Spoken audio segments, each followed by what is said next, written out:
lods, ito yung ating pangdalawang customer. Yun. May tama siya sa atay. Yan, ganito lang yung diskarte pag may tama sa atay. Lagyan mo siya ng pabelo. Umit siya. Bito kayo, may tama na bito ko.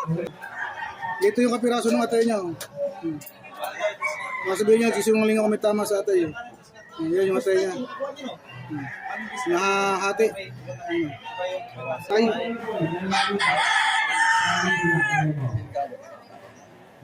Lagyan natin siya ng mitya para pag sisindihan na lang. Tapos saka natin siya tatahiin.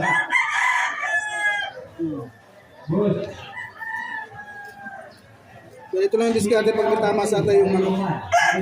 Basta hindi lang mabutas yung abdo, walang problema, mabubuhay naman siya. Marami na tayo experience na ganitong tama.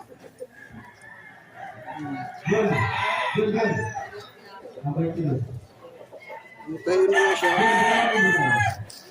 Kasama yung pabilo o yung tela o yung pinakamitya niya. Ito yung hihigop ang natitirang dugo sa loob. Gaya ng pinakita ko nung nakaraan na bangkas o yung puting manok na dinala sa bahay. Bali ganito din yung tama niya.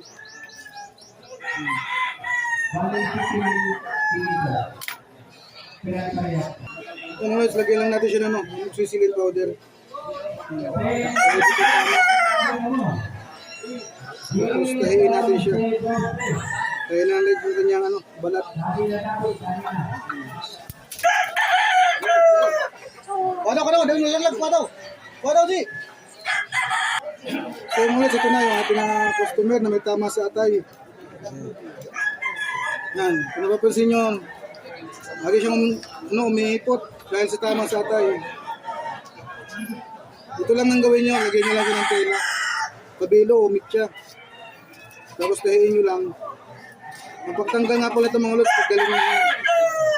Bali, hilahin lang yan ng may kanya para matanggal. Madali lang naman tanggalin mga lods. Yung mga lods, tapusin natin siyang tahiin. Ito, bubunutin lang na may kanya, hilahin lang pataas yan. Bigyan mo natin ng quick heal para madaling gumaling. Yan,